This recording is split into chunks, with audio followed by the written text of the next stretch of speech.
bien, bonjour tout le monde, je Salut. suis déjà pas rasé, veuillez m'excuser, mais c'est dimanche et les vacances, c'est la Ouais. fête. Donc c'est Wormhole et je suis avec Nazolet, Salut. qui est le champion de France 2014 de The Spoils en limité et qui a réussi à renouveler l'exploit d'être de nouveau champion de France cette année, mais pas en limité, en construit. Voilà. Donc bravo déjà. Merci. Donc pour rappeler à ceux qui nous regardent, on a fait le championnat de France cette année sur 2 jours. Le premier jour c'était du limité, le deuxième du construit. Hier tu as été en finale J'ai perdu en finale contre Ricard, qu'on verra dans une vidéo Bravo juste à lui. après. Bravo à lui, c'était un super match vraiment de folie. Vous pouvez regarder là ici le match. Donc tu as échoué entre guillemets sur cette finale, mais Ouais. c'était vraiment beau. Et par contre aujourd'hui, tu as gagné la Ouais. finale avec un deck construit donc au format bloc Unlikely Heroes, donc qui est composé pour l'instant de Shade et de Holy Haste. Et c'est un format qui a été plus ou moins décrié, on va dire, pour la puissance. Oui, déjà qu'il n'y a pas beaucoup de cartes dans le format, ce qui limite un petit peu les choix. possibilités de construction de deck. Ouais. Et le fameux boomerang. Il faut avouer que c'est un peu craqué. Qui est un peu balèze. Voilà, un peu beaucoup. Autant en limité, il est vraiment trop craqué. Autant en oui, bloc, la différence c'est que il retourne pas une game, mais si tu as déjà l'avantage, il te fait conserver l'avantage jusqu'à la fin de la partie. Toi, tu avais l'avantage, bon, on le verra sur le match de finale, mais tu avais l'avantage au niveau nombre de bêtes. Ouais, j'avais 2-3 bêtes en jeu. Et puis, bon, bref, ils verront, les gens verront le match. D'habitude, on utilise le boomerang pour détruire des gros caractères, et là j'avais l'avantage, je pouvais détruire des caractères qui coûtaient 0. J'ai détruit un 6 EDO. Un peu n'importe quoi. Et par contre, je voulais qu'on fasse une vidéo parce que ton deck, donc on a dit oui, il n'y a que les rogues, il n'y a que les guerresmiths. Alors oui, dans ton deck, il y a du rogue. C'est du rogue, mais c'est pas de la meule. Oui. Enfin, tu profites de la meule. Je me meule moi-même. Tu te meules toi-même et tu t'attends à rencontrer des rogues qui vont te meuler et tu profites de ça. C'est là où c'est super intelligent. On peut commencer à regarder. Moi, je voudrais remercier les gens du chat officiel qui m'ont aidé à le construire. Sans eux, je n'aurais pas gagné. Pense. Ouais, écoute, merci à vous. Franchement, tu crois qu'ils nous regardent? Ils vont nous regarder. Va falloir parler en anglais alors. Alors, tu jouais déjà la faction, c'est laquelle? Primitive Tribes of Tabash. Qui a la particularité de commencer avec une ressource face down. Bon, c'est une obsession, peu importe. Ouais. Et donc n'importe quel autre staple. Donc je commence déception. Tu démarres quand même avec tes 2 ressources, mais tu en as une face cachée qui te donne un threshold de 1 en volition. Vas-y, ok. Et l'astuce, c'est d'avoir dans la main de départ au moins un. Alors c'est Remain of Foreman Pit the Clockman. Le Foreman, ouais. Et de commencer en ressourçant une face down. Donc on a 2 threshold volition. Ouais. On peut poser le Foreman, utiliser sa capacité clock out, qui va le mettre en ressources. En flip down, enfin le face down. Donc c'est comme si tu avais ressourcé pour 3 au lieu de 4. Voilà. Et en plus, ça détache. Donc tu as 2 ressources libres. Il a plusieurs solutions. Soit tu joues des Tabashita Saillante, le ninja, là, le ninja, qui au tour d'après tu vas reposer une face down, tu en as déjà 3, ça t'en fait 4, il est au max. Ou un Dwiddlety, le petit clown, le gros clown. Qui a une capacité pour 3, ou alors vous mélangez votre deck, on le deplete, on se meule d'une carte, et le threshold de la carte meulée, on met autant de tokens sur le clown, et le token gagne +1/+1 pour chaque token, enfin le clown gagne +1/+1 pour chaque token sur lui. Et c'est énorme. Donc si tu le poses tour 1, tu as assez de threshold pour faire la capacité, parce qu'il a quand même 3 de volition. Exact, ouais.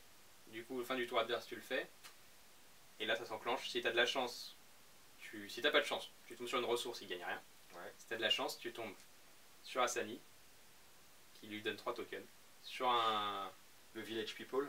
Sur un Village People, ça lui donne un token, mais ça le met dans la défausse, et on peut utiliser son Récure. Le Récure qui a un Attention, le Récure, il a 3 threshold rogue, donc c'est pas tout de suite.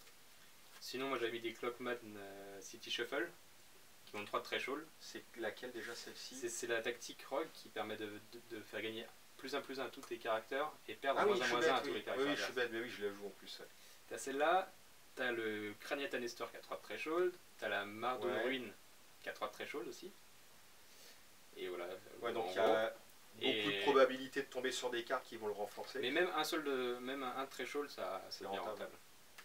Et du par coup, en contre, tour 2, comment tu fais si on te bute cette carte? Parce que j'ai l'impression, enfin moi on a joué ensemble, donc tu m'as alors, indiqué, et j'ai l'impression c'est que là c'est l'autre une astuce carte. de cette carte qui est bien, c'est qu'elle coûte que 2. Et dans ce format-là en particulier, tous les removals coûtent plus que 2. Donc même Ouais. si on te la bute, tu gardes un Faut petit qu'il y ait avantage. gagnant. Il perd une carte, il est obligé de te buter ta première caractère. Derrière, voilà, il perd du temps, il pose pas Ouais, lui-même un c'est vrai. caractère. Et derrière, t'as quoi comme autre bête pour repartir? T'as le Crania. Donc l'autre truc encore plus abusé, c'est si tu poses un ou deux Tabashit assaillants, donc ils sont déjà au maximum de leur capacité.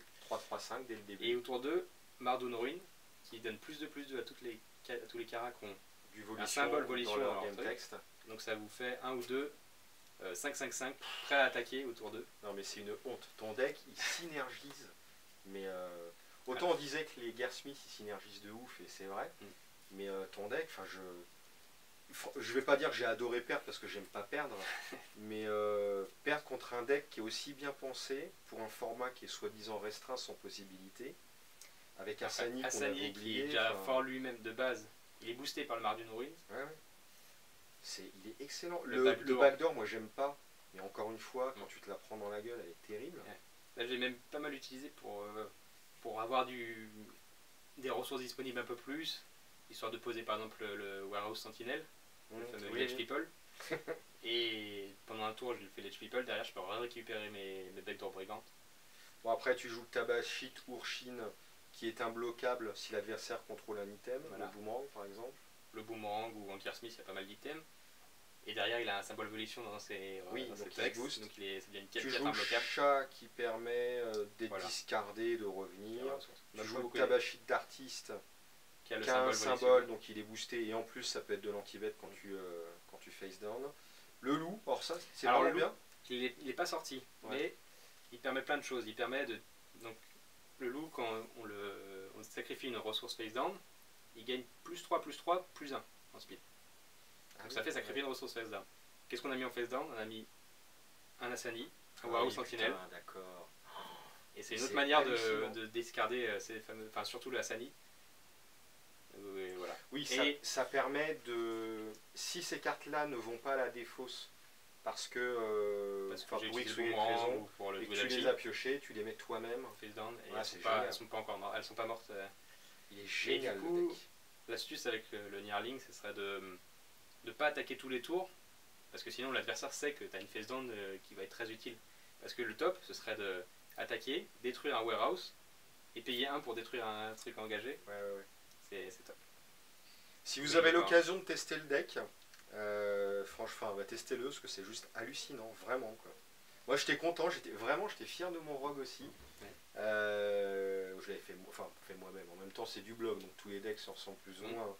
Mais j'étais content parce que j'avais réussi à bien l'optimiser de la façon dont je voulais, ça me correspondait, etc. Mais là, contre toi, moi je suis un peu mal sorti et tout, mais bon.